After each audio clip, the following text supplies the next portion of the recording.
J'entrai chez Chaille-Laurent avec 20 minutes de retard, apercevant ma famille à la table du coin. Immédiatement, ma sœur Emma était déjà en train de faire son numéro, sa voix portant à travers tout le restaurant, tandis qu'elle gesticulait de façon théâtrale avec son verre de vin. Son fiancé Marcus était assis à côté d'elle, hochant la tête avec ce sourire de façade que les gens aisés utilisent lorsqu'ils veulent avoir l'air intéressés. Mes parents avaient l'air mal à l'aise dans leurs vêtements du dimanche, clairement déplacés dans cet établissement haut de gamme. Emma me remarqua la première, son visage s'illuminant de cet éclat particulier qu'elle avait chaque fois qu'elle sentait une occasion de faire le show. Elle se leva, ouvrit grand les bras dans une fausse célébration, et annonça assez fort pour que les tables voisines entendent « Regardez tout le monde, mon petit frère a enfin décidé de se montrer. » Désolé de commencer la fête en retard, mais Jed devait sans doute être occupé avec un classement de dossiers très important. Le rire qui suivit l'annonce d'Emma fut comme des aiguilles dans ma poitrine, mais je me forçais à rester calme, tandis que je prenais la place vide en face d'elle. Ce n'était rien de nouveau. Emma était la star de notre famille depuis l'enfance, celle qui attirait sans effort l'attention et les éloges, tandis que je travaillais discrètement à l'école, la tête baissée et la bouche fermée. Nos parents s'étaient toujours émerveillés des compétences sociales d'Emma, de sa capacité à charmer les enseignants et les voisins. Elle fut reine de bal, présidente du corps étudiant, la fille qui ramenait des petits amis dont ils pouvaient se vanter auprès de leurs amis. Pendant ce temps, j'ai passé mon adolescence enfouie dans des livres de droit, travaillant la nuit à l'épicerie locale pour économiser de l'argent pour mes candidatures universitaires. Quand Emma a été acceptée à l'université d'État avec une bourse partielle de Pom-Pom Girl, tout le quartier en a entendu parler. Quand j'ai reçu une bourse d'études complète pour Harvard, mes parents l'ont discrètement mentionné à quelques proches parents. Alors, Marcus, continua Emma, se rassoyant avec un flair théâtral. C'est le frère dont je t'ai parlé, celui qui a un emploi gouvernemental très stable. Elle insista sur le mot « stable » d'une manière qui le faisait sonner comme un code pour ennuyeux et sans avenir. Jed travaille en centre-ville, dans un de ces grands bâtiments officiels, faisant de la paperasse très importante. Marcus tendit la main à travers la table, la poignée confiante de quelqu'un habitué à conclure des affaires. Sa Rolex capta l'éclairage ambiant du restaurant, et son costume sur mesure coûtait probablement plus que le loyer mensuel de la plupart des gens. Emma m'a tellement parlé de vous, dit-il, bien que son ton suggère que l'information n'avait pas été particulièrement flatteuse. La banque d'investissement me tient pas mal occupé, mais je respecte toujours les gens qui choisissent le secteur public. Il faut un certain type de personne pour se satisfaire de ce niveau de revenu. La condescendance dans sa voix était subtile, mais indubitable. Je lui serrai la main et réussis un sourire neutre, me souvenant d'innombrables interactions similaires au fil des ans. Les gens faisaient des suppositions basées sur des informations limitées, et j'avais appris depuis longtemps que corriger ces suppositions créait souvent plus de problèmes que cela n'en résolvait. Parle à Marcus de ton appartement, insista Emma, les yeux pétillants de malice. Il est tellement pittoresque, très minimaliste.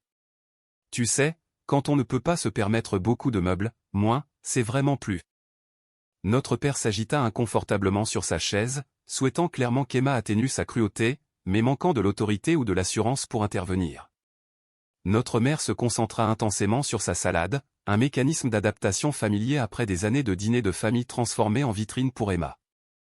J'aime la vie simple, répondis-je doucement, ce qui ne fit qu'encourager Emma. Simple est définitivement le mot. Elle rit, se penchant pour tapoter le bras de Marcus. Jed a toujours été le plus terre à accent grave-terre de la famille, jamais du genre à viser trop haut ou à rêver trop grand. Certains sont juste des suiveurs naturels, tu vois. Ils trouvent leur petite niche confortable et y restent pour toujours. Marcus hocha la tête, bien que je le surprisse à étudier mon visage avec un peu plus d'intérêt que ne le suggérait son air décontracté. Que faites-vous exactement dans le quartier du palais de justice? Je veux dire, spécifiquement, du travail administratif, demanda-t-il. Du travail administratif, répondis-je, ce qui était techniquement vrai, si l'on considérait que diriger un palais de justice fédéral était de nature administrative. Vois-tu, s'exclama Emma en applaudissant joyeusement. Je t'avais dit qu'il était modeste à ce sujet. Même si honnêtement, il n'y a pas grand-chose pour être immodeste, n'est-ce pas? Mais Jed a toujours été du genre à tirer le meilleur parti de la situation dans laquelle il se trouve.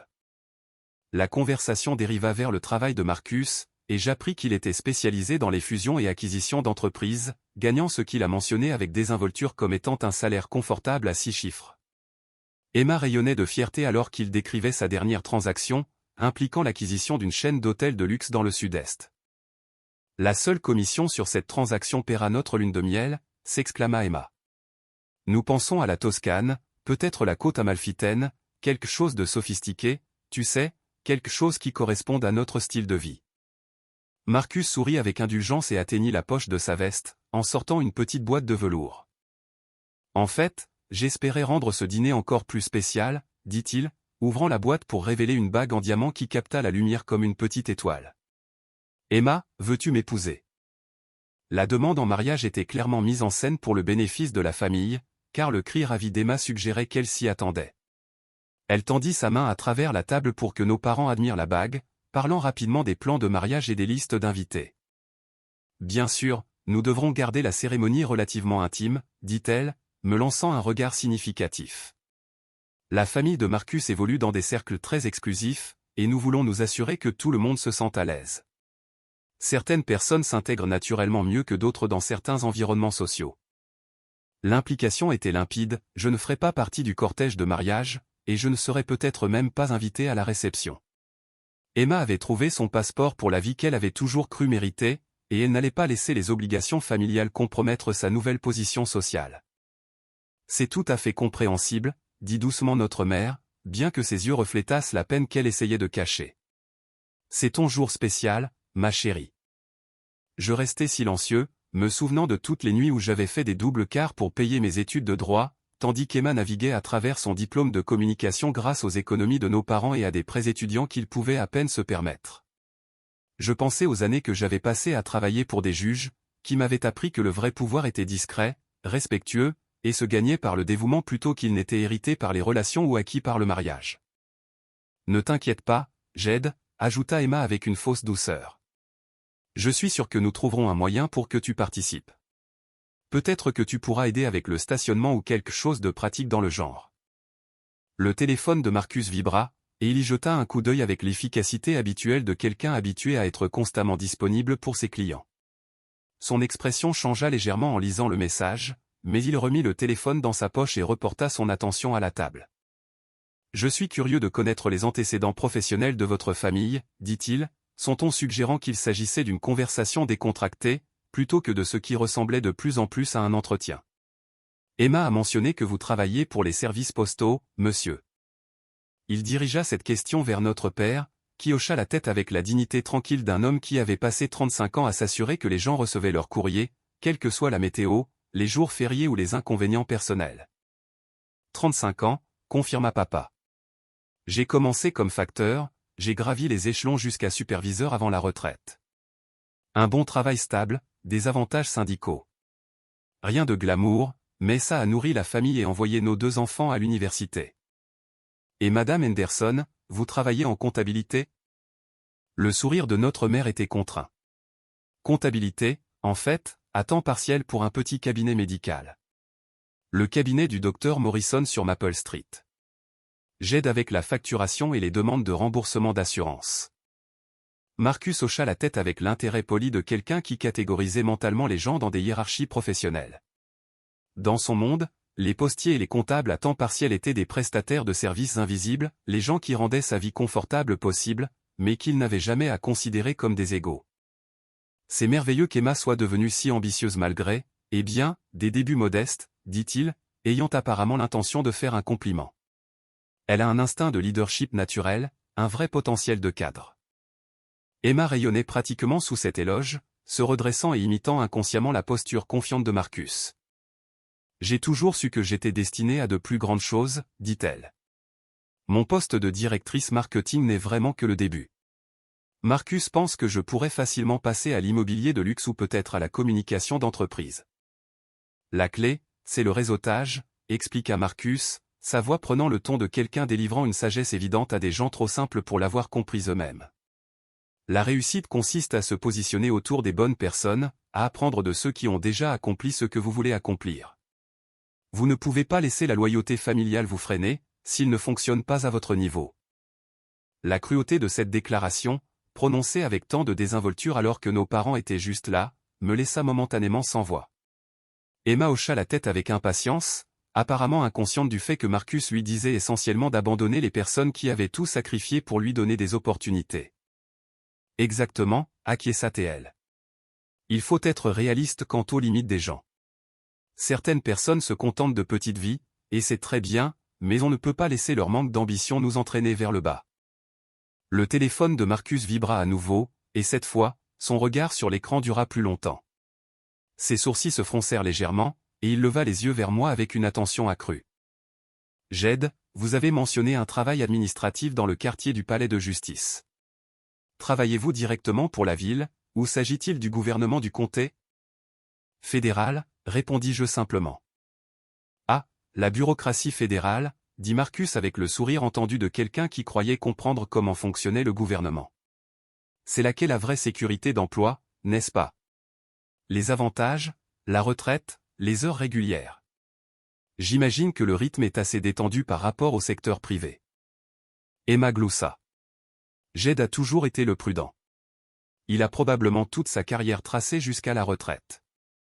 Le même bureau, la même routine, le même petit chèque de paie toutes les 2 semaines pour les 30 prochaines années. Un homme en costume coûteux s'approcha de notre table, et Marcus leva les yeux avec une reconnaissance surprise. « David, qu'est-ce que tu fais ici ?» L'homme sourit largement. Le dîner des associés a été déplacé ici à la dernière minute. L'endroit habituel a eu un incendie de cuisine. Il fit un geste vers une grande table de l'autre côté du restaurant, où plusieurs autres professionnels bien habillés étaient engagés dans une conversation animée. « Ça te dérange si je dis bonjour à ta charmante fiancée ?» Marcus se leva pour serrer la main de son collègue. « David Morrison, voici Emma Henderson, ma fiancée, et voici sa famille. » David fit un signe de tête poli à Emma et à nos parents, puis me tendit la main. « David Morrison, Morrison Clark et associé. »« Jed Henderson, » répondis-je, lui serrant la main. L'expression de David changea subtilement, et il inclina la tête comme s'il essayait de se souvenir de quelque chose. « Jed Henderson ? Ce nom me dit quelque chose. Nous nous connaissons professionnellement ? » Marcus rit. « J'en doute. Jed travaille dans l'administration gouvernementale. Il n'a probablement jamais eu l'occasion de croiser le droit des sociétés. » David continua d'étudier mon visage. « Henderson, district du palais de justice fédéral. » Attendez une minute. Ses yeux s'écarquillèrent légèrement, et il se pencha vers Marcus. « Puis-je vous parler en privé juste un instant ?» Marcus sembla perplexe, mais suivit David à quelques pas de la table. Je regardai David parler doucement mais avec urgence à l'oreille de Marcus, faisant un geste discret dans ma direction. L'expression confiante de Marcus se transforma progressivement en quelque chose approchant l'inquiétude, puis ce qui ressembla étrangement à de la panique. Quand ils revinrent à la table, toute l'attitude de Marcus avait changé. Son arrogance décontractée avait été remplacée par une énergie nerveuse qu'il essayait, sans succès, de dissimuler. Il ne cessait de me jeter des regards, comme s'il me voyait clairement pour la première fois. « Tout va bien ?» demanda Emma, remarquant le changement dans le comportement de son fiancé. « Très bien » dit Marcus rapidement. « Juste quelques complications commerciales, rien qui ne puisse être géré. » Mais David n'était pas tout à fait prêt à laisser passer le moment. « Monsieur Henderson, je dois demander. Travaillez-vous par hasard au palais de justice fédéral de la 5e rue ?»« Oui, confirmai-je. » Emma leva les yeux au ciel. « Tu vois, je t'ai dit qu'il était modeste à propos de son petit travail gouvernemental. Jed a toujours été secret au sujet du travail, il a probablement peur que nous soyons trop impressionnés par ses responsabilités de classement très importantes. » David et Marcus échangèrent un regard qu'Emma manqua complètement. David s'excusa et retourna auprès de ses collègues, mais non sans m'avoir fait un signe de tête respectueux qui sembla laisser Marcus encore plus mal à l'aise. « Alors de toute façon, » continua Emma, inconsciente des sous-entendus qui traversaient maintenant la conversation. Marcus me parlait du country club auquel sa famille appartient. Ils ont un parcours de golf conçu par un architecte célèbre, et la liste d'attente pour devenir membre dure apparemment des années. Elle se lança dans des descriptions détaillées du style de vie de luxe qu'elle était sur le point d'embrasser, peignant des tableaux de galas de bienfaisance et de week-end à Martha's Vineyard. Marcus acquiesça machinalement, mais son attention ne cessait de revenir vers moi avec une expression que je commençais à reconnaître comme une crainte professionnelle naissante. « Que faites-vous exactement dans le district du palais de justice ?» demanda-t-il. « Je veux dire, spécifiquement, du travail administratif. Emma était maintenant en mode pleine performance, décrivant le lieu de mariage que la famille de Marcus avait obtenu grâce à ses relations sociales. C'est un magnifique domaine dans le comté de Westchester, s'exclama-t-elle. Le terrain est absolument magnifique, et il n'organise que quelques événements sélectionnés chaque année. La mère de Marcus a dû faire appel à plusieurs faveurs juste pour nous mettre sur le calendrier. Nos parents écoutaient avec le mélange de fierté et de perplexité qui avait caractérisé leur relation avec les ambitions d'Emma pendant des années. Ils étaient heureux de sa réussite, mais de plus en plus conscients que sa nouvelle vie n'aurait que peu de place pour leur modeste existence.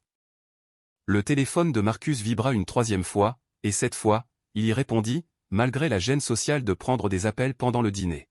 « Excusez-moi, dit-il, se levant de sa chaise. C'est urgent. » Pendant qu'il s'éloignait de la table, Emma saisit l'occasion pour livrer ce qu'elle considérait clairement comme le coup de grâce de son divertissement de la soirée. « Vous savez ce qui est le plus drôle, dit-elle, baissant la voix à un murmure de conspiration qui réussit pourtant à porter jusqu'aux tables voisines. Jed gagne moins en un an que ce que Marcus dépense pour ses remboursements de voiture. N'est-ce pas incroyable? J'ai découvert ça quand maman a accidentellement mentionné sa fourchette de salaire le mois dernier. Elle se mit à partager des chiffres précis qui firent que nos parents s'agitèrent inconfortablement sur leur chaise. Les chiffres n'étaient pas entièrement exacts, mais ils étaient suffisamment proches pour être embarrassants et suffisamment en dessous du revenu de Marcus pour rendre son argument dévastateur. Et il a 32 ans, continua-t-elle, s'échauffant pour son thème. La plupart des gens de son âge achètent des maisons, fondent des familles, construisent une véritable richesse, mais Jed loue toujours ce minuscule appartement d'une chambre près du centre-ville. Je jure que l'endroit est plus petit que le dressing de Marcus. Notre mère prit enfin la parole. Emma, chérie, peut-être pourrions-nous parler d'autre chose. Oh, allez, maman. Ce n'est pas comme si c'était un secret. De plus, Marcus devrait savoir dans quoi il s'embarque avec notre famille. Mieux vaut être honnête sur la situation de chacun, non? Elle se lança dans des histoires de nos années universitaires, décrivant comment j'avais travaillé comme concierge de nuit dans la bibliothèque de droit pour aider à payer les frais de scolarité. Elle fit passer ses sacrifices pour pathétiques plutôt qu'admirables, dressant le portrait de quelqu'un de trop fier ou de trop stupide pour accepter une évaluation plus réaliste de ses limites. Le meilleur, poursuivit-elle, c'est qu'il agit toujours comme si ses années d'études de droit étaient en quelque sorte une préparation à de plus grandes choses, comme si pousser des papiers dans un bureau gouvernemental nécessitait un diplôme de droit de Harvard. Parlez-moi de surqualification. Cette mention décontractée de Harvard sembla avoir un écho chez notre père, qui leva brusquement les yeux. Il avait oublié, face aux moqueries incessantes d'Emma, que les réalisations éducatives de son fils étaient en fait assez remarquables.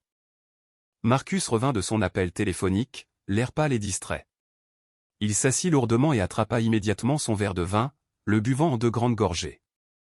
« Mauvaise nouvelle ?» demanda Emma, bien que son inquiétude semblât plus axée sur la façon dont son humeur pourrait affecter sa soirée que sur son bien-être réel. « Situation client compliquée », répondit Marcus.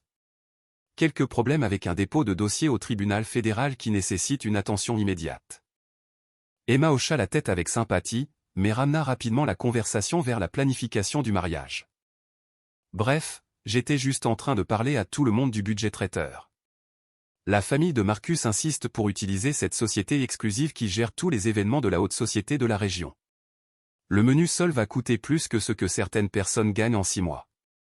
Elle me lança un regard significatif pour s'assurer que je comprenais que j'étais inclus dans la catégorie des personnes qui gagnaient moins en 6 mois que ce qu'elle prévoyait de dépenser pour la nourriture du mariage. La liste d'invités va être incroyable, continua-t-elle. Des sénateurs, des juges, des dirigeants d'entreprises du Fortune 500. Les relations du père de Marcus sont tout simplement incroyables. Bien sûr, nous devrons être très sélectifs concernant les accompagnateurs et les invitations familiales. Tu comprends comment ça marche dans les cercles sophistiqués. Marcus écoutait à peine. Il ne cessait de vérifier son téléphone et de regarder autour du restaurant, comme s'il s'attendait à ce qu'une nouvelle indésirable arrive à tout moment. Son assurance précédente s'était complètement évaporée, remplacée par une énergie nerveuse qu'il devenait de plus en plus difficile de cacher. « Marcus, est-ce que tu te sens bien ?» demanda notre mère avec une inquiétude sincère. « Bien, dit-il rapidement. Juste de la pression au travail. Vous savez comment c'est dans le droit des sociétés. Les clients attendent des solutions immédiates à des problèmes complexes. Emma se pencha pour lui frotter l'épaule de manière rassurante. Pauvre chérie. C'est exactement pourquoi je suis si reconnaissante que Jed ait choisi le travail gouvernemental. Pas de stress, pas de pression, pas de vraie responsabilité. Il pointe, fait ses petites tâches administratives, et pointe dehors sans le moindre souci au monde. Parfois, je pense qu'il y a quelque chose à dire pour une vie simple. La sympathie condescendante dans sa voix était presque pire que sa cruauté antérieure. Elle croyait sincèrement qu'elle faisait preuve de générosité en trouvant des aspects positifs à ma prétendue médiocrité. Marcus me regarda directement pour la première fois depuis la conversation murmurée de David. « Jed, je dois demander. Que faites-vous exactement au palais de justice fédéral? Je veux dire, quel est votre titre de poste spécifique ?» Emma rit avant que je puisse répondre. Oh, ne l'encourage pas à devenir tout officiel à ce sujet. Jed fait toujours son travail paraître plus important qu'il ne l'est vraiment. C'est mignon, en fait. Il parle d'affaires et de procédures, comme s'il était réellement impliqué dans le processus juridique au lieu de simplement maintenir les systèmes de classement. J'aimerais entendre Jed directement, insista Marcus, sa voix portant une tension qu'Emma continuait de mal interpréter complètement. Toute la table devint silencieuse, attendant ma réponse. Emma affichait un sourire indulgent, anticipant clairement une autre occasion de démontrer le fossé entre mes aspirations et ma réalité. Nos parents avaient l'air mal à l'aise, mais curieux, et Marcus me regardait avec une expression qui suggérait qu'il soupçonnait déjà ce que j'allais dire, mais espérait désespérément se tromper. Je regardais autour de la table ma famille, absorbant le sourire narquois d'Emma, l'inquiétude confuse de nos parents, et l'anxiété à peine dissimulée de Marcus. Le moment semblait suspendu dans le temps, lourd d'années d'hypothèses accumulées et de malentendus. « Juge », dis-je simplement. Le mot tomba dans le silence comme une pierre dans l'eau calme. Le sourire d'Emma se figea sur son visage, incertaine si c'était une blague dont elle était censée rire. Nos parents semblaient perplexes, essayant de traiter une information qui ne correspondait pas à leur compréhension de la vie de leur fils. Et Marcus devint complètement blanc, son verre de vin s'arrêtant à mi-chemin de ses lèvres. « Très drôle », dit Emma après un moment, forçant un rire qui sonnait de plus en plus creux. « Quoi ensuite? Vas-tu nous dire que tu es la juge Judy? Allez, Jed. Nous savons tout ce que tu fais vraiment. » Mais Marcus ne riait pas. Il posa son verre de vin avec des mains tremblantes et me fixa avec l'expression d'un homme regardant sa carrière défiler devant ses yeux. « Juge de district des États-Unis pour le district sud de New York, continuai-je calmement. J'ai été confirmé par le Sénat il y a 3 ans. » Le silence qui suivit fut absolu. Même le bruit ambiant du restaurant sembla s'estomper, tandis que ma famille luttait pour traiter cette information. La bouche d'Emma s'ouvrit et se ferma sans un son, son cerveau apparemment incapable de concilier cette révélation avec le récit qu'elle avait construit sur ma vie. Marcus retrouva sa voix en premier. « Votre honneur », commença-t-il, puis il s'arrêta. « Je veux dire, juge Henderson. Je n'en avais aucune idée. Je suis tellement désolé. Mon cabinet, Morrison Clark et Associés, nous comparaissons régulièrement devant les tribunaux fédéraux. Nous n'avons que le plus grand respect pour le pouvoir judiciaire. » Sa transformation fut immédiate et complète. Le banquier d'investissement condescendant avait disparu, remplacé par un avocat nerveux qui comprenait soudain qu'il avait passé la soirée à insulter un juge fédéral devant des témoins. « Ce n'est pas possible », murmura Emma, mais sa voix manquait de conviction. Elle commençait à comprendre que la blague n'était pas sur moi après tout. Notre père se pencha en avant, ses mains burinées serrées sur la table. « Jed, est-ce vrai? Es-tu vraiment un juge fédéral? » J'acquiesçai. Le travail administratif que j'ai mentionné implique de diriger le palais de justice, de gérer le rôle des affaires, de superviser le personnel du tribunal. C'est pas mal de responsabilités administratives, en fait. Notre mère se mit à pleurer, mais c'était des larmes de fierté mêlées de honte. « Pourquoi ne nous as-tu pas dit ?» demanda-t-elle. « Toutes ces années, nous pensions que tu étais juste. » Juste quoi, maman? Juste une déception, juste quelqu'un qui n'a jamais été à la hauteur des réalisations d'Emma. Les mots sortirent plus amèrement que je ne l'avais voulu. Mais des années de réunions de famille où mes réalisations étaient écartées ou ignorées avaient fait des ravages. J'avais appris à séparer ma vie professionnelle de ma famille, précisément parce que j'étais fatigué de voir mes choix minimisés et mon succès mesuré par rapport aux réalisations plus visibles d'Emma. Emma essayait désespérément de sauver la situation. Je savais, dit-elle désespérément. Je veux dire, je savais que Jed réussissait. J'étais juste modeste à ce sujet. Vous savez comment ça se passe en famille. On ne veut pas trop se vanter. Marcus n'y croyait pas. Nos parents non plus, qui commençaient à se souvenir des années de conversation où Emma avait systématiquement diminué mes réalisations et les avait découragés de poser trop de questions sur mon travail. Le palais de justice où vous travaillez, dit Marcus avec prudence. C'est le palais de justice du district sud sur la 5e rue. C'est exact. Et vous présidez des affaires fédérales? Pénales et civiles? Fraude d'entreprise, violation de titres, affaires de droit civique, poursuite pénale, le rôle fédéral habituel. Le visage de Marcus passa par plusieurs nuances de pâle, tandis qu'il revoyait mentalement chaque commentaire désobligeant qu'il avait fait sur les employés du gouvernement et les carrières dans la fonction publique. Il pensait sans aucun doute aussi aux affaires en cours de son cabinet d'avocat, et se demandait si l'une d'entre elles pourrait éventuellement apparaître sur mon rôle. D'autres convives avaient commencé à remarquer le drame qui se déroulait à notre table. Les commentaires bruyants précédents d'Emma sur mes prétendus échecs avaient attiré l'attention, et maintenant, les gens regardaient ouvertement, essayant de comprendre ce qui se passait. C'est incroyable, dit notre père, sa voix remplie d'émerveillement. Notre fils est un juge fédéral. Tu comprends ce que ça veut dire, Hélène? Notre Jed est l'un des fonctionnaires juridiques les plus importants de l'État. La fierté dans sa voix était indéniable. Mais il y avait aussi la tristesse sous-jacente. Il réalisait à quel point il avait manqué une partie de ma vie, combien de réalisations il n'avait pas réussi à célébrer parce qu'il n'avait pas compris leur signification. Emma était en pleine spirale. Mais tu n'as jamais rien dit.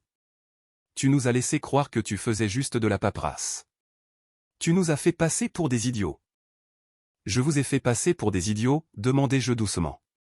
Emma, tu as passé toute la soirée à dire à tout le monde à quel point ma vie est pathétique. Tu as moqué mon revenu, mon appartement, mon éducation, mes choix de carrière. Tu as clairement indiqué que j'étais un embarras pour la famille. À quel moment précis étais-je censé interrompre votre performance pour corriger vos hypothèses? Marcus suait maintenant visiblement.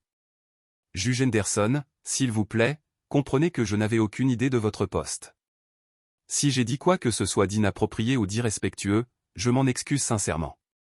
Mes commentaires sur la fonction publique étaient complètement déplacés. Vos commentaires étaient des reflets honnêtes de vos valeurs, répliquai-je. J'apprécie l'honnêteté, en fait. Emma regarda désespérément autour de la table, cherchant un moyen de reprendre le contrôle de la situation.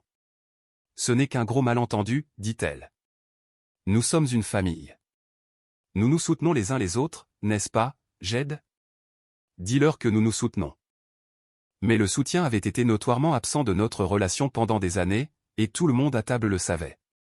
Nos parents commençaient à comprendre à quel point ils avaient permis à la version de la réalité d'Emma de façonner leur perception de leurs 2 enfants.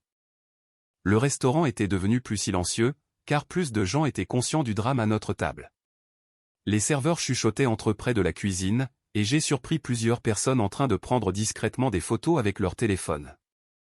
Dès demain matin, tout cela serait sur les réseaux sociaux, et la réputation professionnelle de Marcus serait liée pour toujours à son traitement d'un juge fédéral. Emma s'excusa pour aller aux toilettes, et je la regardai s'éloigner avec la démarche instable de quelqu'un dont le monde entier venait de basculer sous ses pieds. Marcus se pencha immédiatement à travers la table, sa voix basse et urgente. Juge Henderson, je dois vous faire comprendre quelque chose. Tout ce que j'ai dit ce soir, chaque commentaire sur votre famille ou votre carrière, venait d'une ignorance totale. Je n'avais absolument aucune idée de votre position ou de vos antécédents. Je comprends cela, Marcus. Vos commentaires étaient basés sur les informations qui vous avaient été données. Il jeta un coup d'œil nerveux vers les toilettes. Emma m'a dit que vous travailliez dans le classement ou la gestion des dossiers. Elle a dit que vous n'aviez jamais vraiment trouvé votre voie après l'université, que vous étiez le genre de personne qui se contentait d'un petit emploi stable. Je n'aurais jamais parlé de cette façon si j'avais su la vérité. Nos parents écoutaient cet échange avec une compréhension croissante de la façon dont Emma avait complètement déformé ma vie à son fiancé. L'étendue de sa tromperie devenait claire, et avec elle, la cruauté de son divertissement de la soirée. Elle ne sait pas, n'est-ce pas, demanda doucement notre mère. Emma n'a vraiment aucune idée de ce que tu fais dans la vie. Elle n'a jamais demandé, répondis-je. Chaque fois que j'essaie de parler de travail, elle change de sujet ou fait des blagues sur la bureaucratie gouvernementale. Il est devenu plus facile de simplement laisser ses suppositions tenir, plutôt que de me battre pour son attention. Le téléphone de Marcus vibra à nouveau, et il y jeta un coup d'œil avec une appréhension visible. C'est encore David Morrison. La nouvelle circule déjà à propos de ce soir. La communauté juridique de la ville est plus petite que les gens ne le pensent. Comme s'ils étaient convoqués par notre conversation, David Morrison apparut à nouveau à notre table, cette fois accompagné de 2 autres avocats de son cabinet. Leur approche était différente d'une manière que Marcus reconnaissait et craignait clairement. « Juge Henderson, dit David formellement.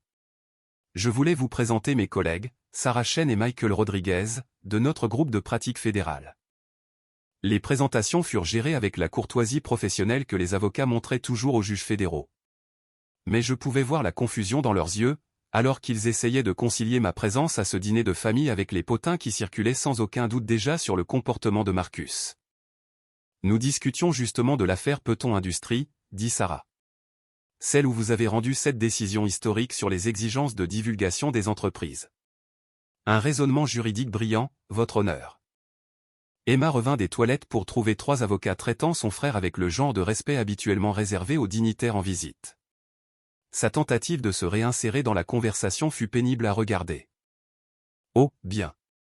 Vous avez rencontré mon frère, dit-elle vivement. Jed et moi parlions justement de la fierté que la famille a pour sa réussite. Je dis à Marcus depuis des mois que Jed était modeste à propos de ses réalisations. » Les avocats échangèrent des regards. Ils étaient clairement conscients que Marcus s'était plaint de la famille de sa fiancée pendant des semaines. La tentative transparente d'Emma de réécrire l'histoire ne trompait personne. En fait, dit Michael Rodriguez avec prudence, nous espérions discuter de quelques questions de procédure concernant les prochains dépôts fédéraux, si vous avez un moment, votre honneur. Emma rayonna comme si elle était personnellement responsable d'avoir facilité cette importante consultation juridique. Bien sûr, Jed adore parler de travail. N'est-ce pas, Jed? Il a toujours été si dévoué à la fonction publique. Le récit révisionniste qu'elle construisait à la volée aurait été amusant s'il n'était pas si désespérément triste. Elle se débattait pour se repositionner comme la sœur de soutien qui avait toujours reconnu mon potentiel, mais tout le monde à table avait été témoin de sa cruauté systématique tout au long de la soirée. Marcus devenait de plus en plus agité à mesure que ses collègues prenaient conscience de la situation. Son téléphone vibrait constamment maintenant, et je pouvais le voir calculer mentalement les dommages professionnels qu'il s'était infligés. « Emma, dit-il doucement. Nous devons parler en privé. »« Est-ce que ça peut attendre » demanda-t-elle, se prélassant toujours dans la gloire réfléchie d'avoir soudain un frère important. « C'est un moment familial tellement merveilleux. »« Non, ça ne peut pas attendre. » Le ton de sa voix pénétra finalement son euphorie, et elle le regarda avec la première préoccupation sincère qu'elle avait montrée de toute la soirée. « Qu'est-ce qui ne va pas ?» Marcus se leva et se dirigea vers l'entrée du restaurant, s'attendant clairement à ce qu'elle le suive. Emma hésita, déchirée entre son désir de continuer à jouer le rôle de sœur fière et sa prise de conscience croissante que son fiancé était sérieusement contrarié. « Je reviens tout de suite, dit-elle à la table. Nous discutons probablement juste des détails du mariage. » Mais à travers les grandes fenêtres du restaurant, nous pouvions tous voir que la conversation à l'extérieur était tout sauf festive. Marcus gesticulait avec colère, tandis qu'Emma restait figée, visiblement sous le choc. Leur langage corporel racontait l'histoire d'une relation en crise. Notre père tendit la main à travers la table et toucha ma main. « Mon fils, je te dois des excuses. Nous le devons tous les deux. Nous avons laissé Emma nous convaincre que ta nature discrète signifiait que tu n'avais pas de succès. Nous aurions dû poser plus de questions. Nous aurions dû être plus de soutien. Vous m'avez élevé pour que je travaille dur et que je traite les gens avec respect, répliquai-je. C'est ce qui a mené à tout succès que j'ai pu atteindre. Vous avez tout fait correctement. » Notre mère pleurait toujours, mais maintenant ses larmes semblaient être à parts égales de fierté et de regret. Toutes ces fois où tu as essayé de nous parler d'affaires importantes ou de précédents juridiques, et nous hochions juste poliment la tête et changions de sujet.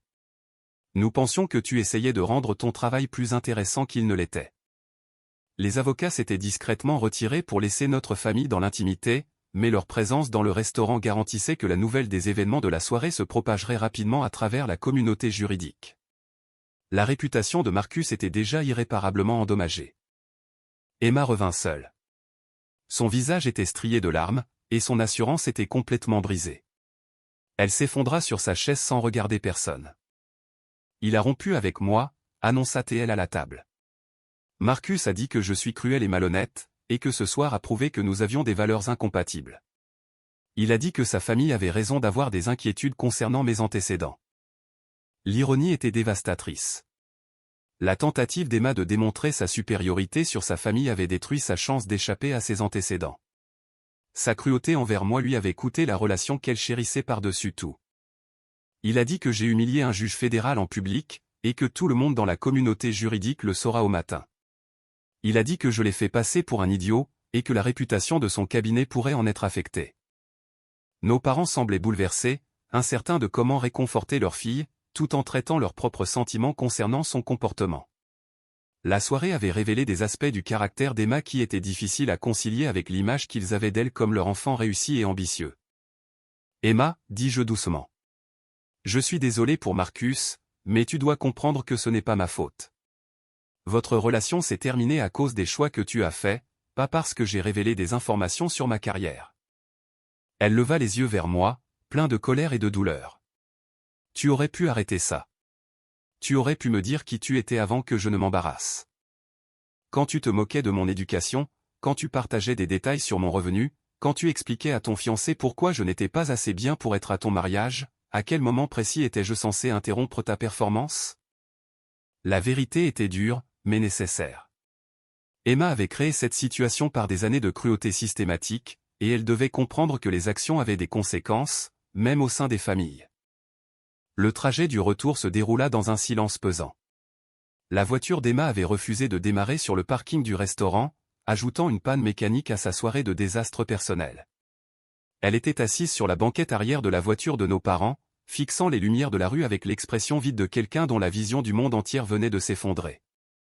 Notre père ne cessait de me jeter des regards dans le rétroviseur, et je pouvais le voir traiter des décennies de suppositions sur ses enfants. Il commençait à comprendre que le fils qu'il croyait manquer d'ambition avait en réalité dépassé toutes les attentes, tandis que la fille qu'il considérait comme sa plus grande réussite avait révélé une capacité de cruauté qui le choquait. « Jed, dit-il doucement. Quand tu as été confirmé comme juge fédéral, y a-t-il eu une cérémonie, une sorte de prestation de serment officielle? » Oui, au palais de justice. Le juge en chef Williams a administré le serment. Émissions-nous invités? La question resta en suspens dans l'air comme une accusation. La vérité était que j'avais cessé de partager les étapes importantes avec ma famille des années plus tôt, fatigué de voir mes réalisations minimisées ou éclipsées par le dernier drame d'Emma. Je n'étais pas sûr que cela vous intéresserait, répondis-je honnêtement. Les réunions de famille étaient devenues assez centrées sur la carrière et la vie sociale d'Emma. J'ai pensé que vous aviez des choses plus importantes à vous soucier. Notre mère se tourna sur son siège pour me faire face. Nous avons manqué le fait que notre fils devienne juge fédéral parce que nous étions trop absorbés par le travail de marketing d'Emma pour prêter attention à ce que tu accomplissais.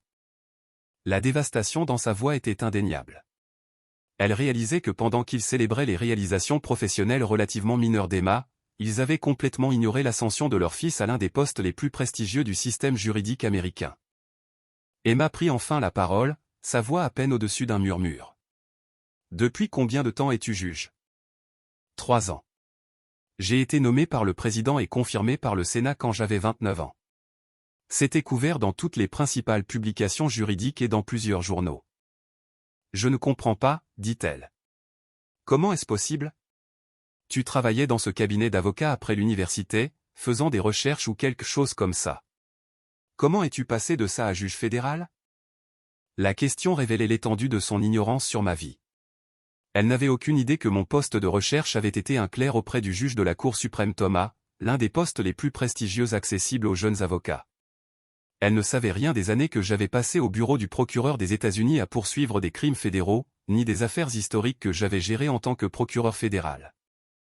Après mon clerc auprès du juge Thomas, j'ai rejoint le bureau du procureur des États-Unis, expliquai-je. J'ai passé 5 ans à poursuivre des crimes fédéraux avant de passer au privé avec Davis Stern et Associés. Lorsque le juge Morrison a annoncé sa retraite, j'ai été nommé pour occuper son poste. Chaque révélation semblait frapper Emma comme un coup physique. Elle apprenait que pendant qu'elle se moquait de mon prétendu manque d'ambition, j'avais construit l'une des carrières précoces les plus distinguées du droit américain. Notre père se gara dans l'allée de leur modeste maison de banlieue, et nous restâmes tous assis dans la voiture un instant, incertains de comment mettre fin à une soirée qui avait fondamentalement changé notre dynamique familiale. « Je dois te demander quelque chose, Emma, dit notre mère, se tournant pour faire face à sa fille. Savais-tu quelque chose à ce sujet?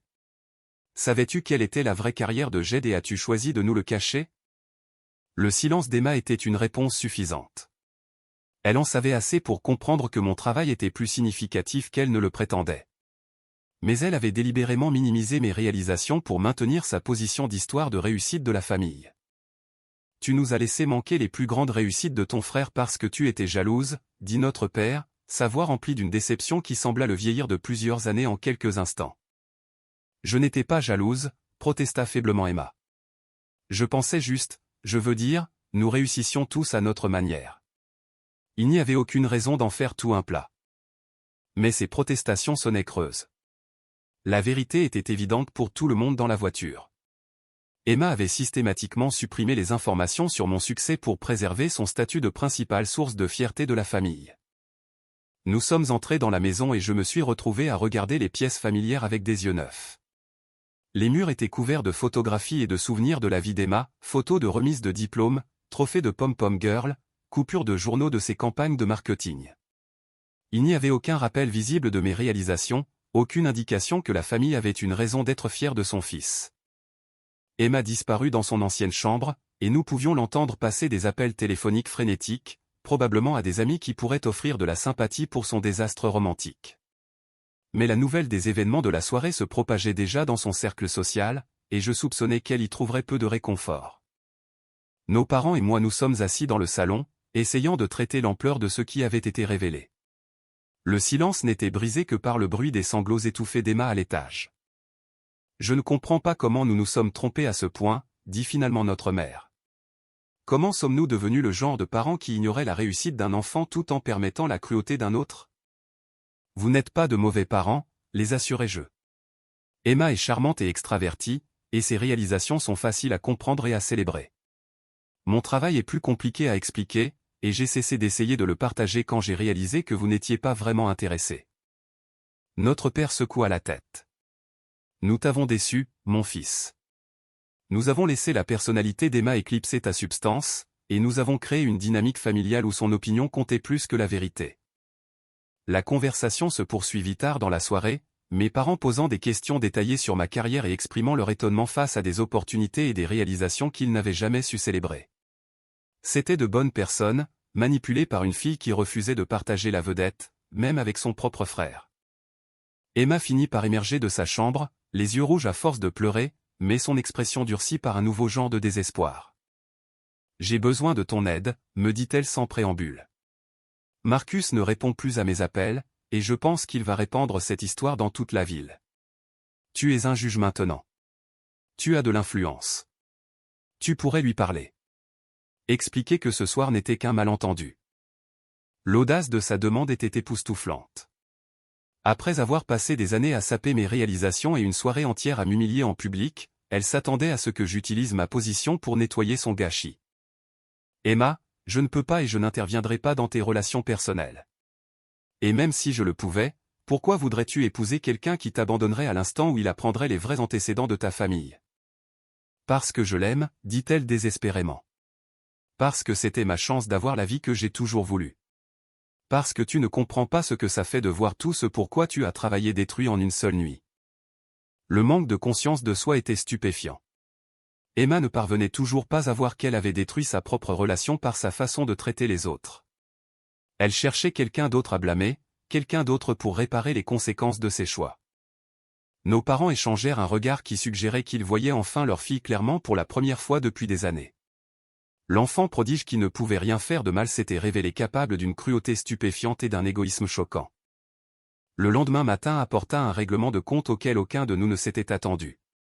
Je suis arrivé chez mes parents pour trouver Emma assise à la table de la cuisine, son ordinateur portable ouvert, son visage pâle d'un autre genre de choc que la nuit précédente. « J'ai fait des recherches sur toi, dit-elle sans lever les yeux de l'écran.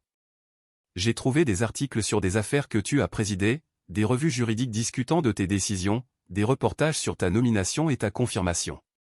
Jed, tu es en fait célèbre dans les cercles juridiques. Elle faisait défiler page après page de reconnaissance professionnelle, des annonces de clercs à la Cour suprême et une couverture des affaires de haut niveau que j'avais gérées. L'étendue de mes réalisations, exposée noir sur blanc, semblait l'accabler complètement. Tu as refusé des partenariats dans 3 grands cabinets d'avocats pour devenir procureur fédéral, continua-t-elle, lisant un article. Tu as terminé premier de ta promotion à la faculté de droit de Harvard. Tu as écrit des articles de revue de droit qui sont toujours cités comme précédents. Tu es considéré comme l'un des jeunes juristes les plus prometteurs du pays. Nos parents s'assirent à côté d'elle, voyant également toute l'étendue de ma carrière pour la première fois. La fierté sur leur visage était mêlée d'un regret profond pour toutes les célébrations qu'ils avaient manquées, toutes les réalisations qu'ils n'avaient pas reconnues.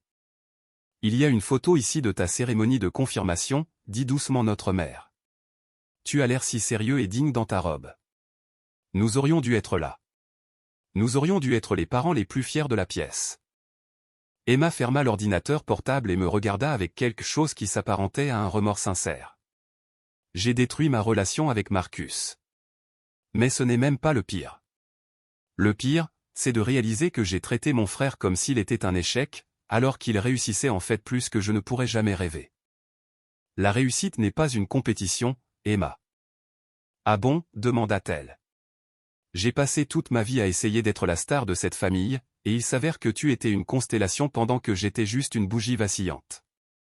La métaphore était étonnamment poétique pour Emma, suggérant que la crise la forçait à réfléchir plus profondément sur elle-même et ses relations qu'elle ne l'avait fait depuis des années. J'ai besoin de te demander quelque chose honnêtement, continua-t-elle. Combien de fois as-tu essayé de partager tes réalisations avec nous, seulement pour que je les écarte ou que je change de sujet? J'y ai réfléchi attentivement. Des centaines, probablement. Chaque réunion de famille où j'ai mentionné le travail, chaque fois où j'ai essayé d'expliquer pourquoi j'étais passionné par le droit, chaque réalisation dont j'espérais qu'elle gagnerait enfin ton respect ou au moins ton attention. Et je t'ai coupé la parole à chaque fois, dit Emma. Habituellement avec une blague sur la bureaucratie gouvernementale ou un commentaire sur à quel point le travail juridique devait être ennuyeux. Emma mit sa tête dans ses mains. J'ai été une sœur terrible. Pas seulement inconsidérée ou égoïste, mais activement cruelle. J'ai monté nos parents contre toi sans qu'ils ne s'en rendent compte. Notre père prit la parole. Ce n'est pas entièrement ta faute, ma chérie. Nous aurions dû faire plus attention. Nous aurions dû poser plus de questions et nous faire nos propres jugements sur la vie de nos 2 enfants. Mais je vous ai facilité la tâche d'ignorer Jed, dit Emma. J'ai monopolisé chaque conversation, j'ai fait en sorte que chaque réunion tourne autour de ma vie et de mes réalisations. J'ai créé une dynamique familiale où il n'y avait pas de place pour que quelqu'un d'autre réussisse ou soit important. L'honnêteté était douloureuse, mais nécessaire. Emma affrontait enfin la réalité de son comportement et son impact sur les personnes qui l'aimaient le plus. Le pire, continua-t-elle, c'est que je crois que je savais. Au fond, j'ai toujours soupçonné que Jed réussissait plus qu'il ne le laissait entendre. Mais je ne voulais pas connaître la vérité parce que cela aurait signifié admettre que je n'étais plus la spéciale. Notre mère se pencha et prit la main d'Emma. Vous êtes tous les 2 spéciaux, ma chérie. Vous réussissez tous les 2 de différentes manières.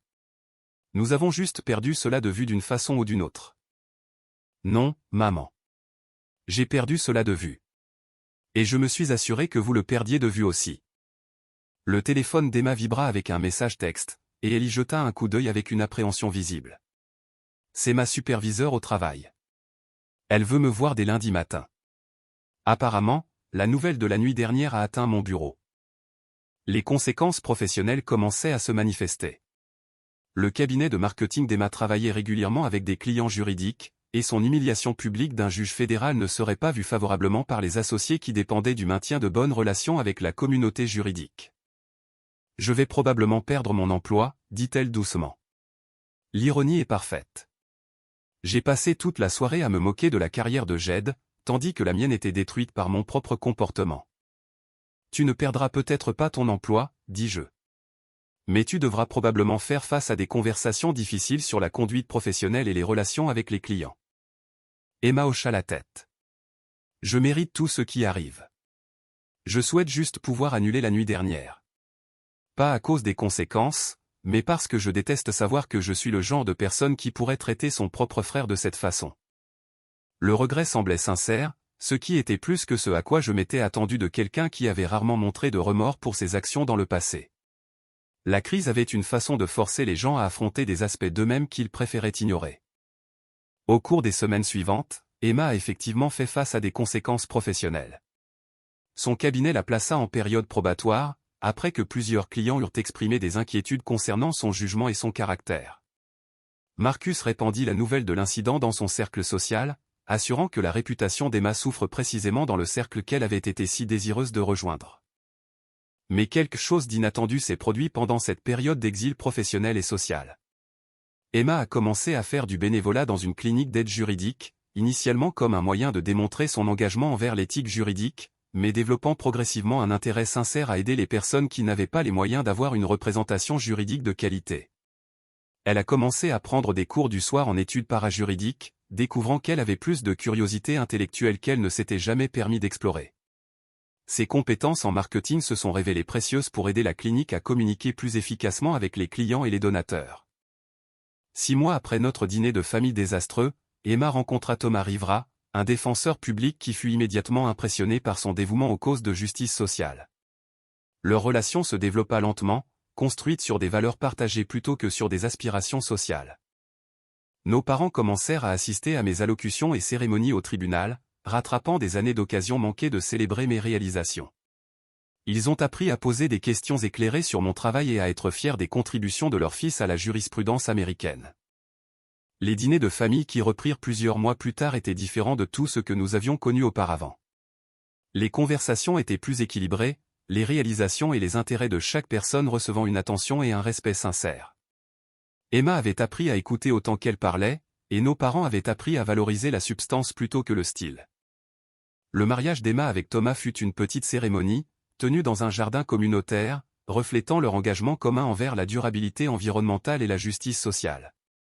J'ai eu l'honneur de la conduire à l'autel, symbolisant non seulement notre relation renouvelée, mais l'engagement de la famille à soutenir le moi authentique de chacun, plutôt que des images projetées de succès. La soirée qui avait commencé par la moquerie cruelle d'Emma avait finalement contraint notre famille à affronter des questions fondamentales sur l'amour, la réussite et les valeurs qui importaient vraiment. Nous avons appris que la véritable réalisation exigeait l'intégrité et le service aux autres, pas seulement l'avancement personnel à tout prix. Dans ma robe de juge, j'avais trouvé non seulement le succès professionnel, mais l'opportunité de servir la justice et de protéger les vulnérables. Emma, dans ses études parajuridiques et son travail d'aide juridique, avait découvert qu'aider les autres était plus épanouissant que de les impressionner. Nos parents ont appris que leurs 2 enfants étaient dignes de fierté, juste de différentes manières.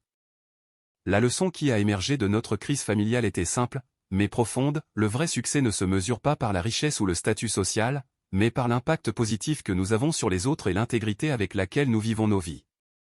Lorsque nous basons nos relations sur un soin authentique plutôt que sur la réalisation compétitive, nous créons un espace pour que chacun s'épanouisse. Avec le recul, j'ai réalisé que la performance cruelle d'Emma à ce dîner de restaurant était en fait un cadeau. Bien qu'aucun de nous ne l'ait reconnu à l'époque, elle a forcé notre famille à abandonner les prétentions qui empoisonnaient nos relations depuis des années, et à construire quelque chose de plus sain sur une base d'honnêteté et de respect mutuel. Parfois, les moments les plus douloureux de nos vies deviennent les catalyseurs de la croissance la plus importante. Notre famille a appris à se valoriser, non pas pour ce que nous avons accompli, mais pour qui nous étions vraiment, sous toutes les réalisations et les déceptions. Alors que j'écris cette histoire, je veux vous demander quelque chose d'important. Vous êtes-vous déjà retrouvé dans une situation où des membres de votre famille ou des êtres chers ont sous-estimé votre valeur ou écarté vos réalisations? Comment avez-vous géré cela? Et qu'avez-vous appris sur la différence entre chercher la validation et rester fidèle à vos valeurs? Veuillez partager vos réflexions dans les commentaires ci-dessous. Vos expériences pourraient aider quelqu'un d'autre qui fait face à des défis similaires. Si cette histoire a résonné en vous, je vous serais reconnaissant de prendre un moment pour aimer cette vidéo, vous abonner à la chaîne pour plus d'histoires sur la façon de surmonter les défis familiaux et de trouver votre chemin authentique vers le succès, et de la partager avec quelqu'un qui pourrait bénéficier d'entendre parler de seconde chance et du pouvoir de la communication honnête. Merci d'avoir écouté le parcours de notre famille, du dysfonctionnement à la guérison. N'oubliez pas qu'il n'est jamais trop tard pour construire de meilleures relations, basées sur la vérité, le respect et l'amour véritable pour le moi authentique de chacun. Jusqu'à la prochaine fois, prenez soin de vous et des personnes qui comptent le plus pour vous.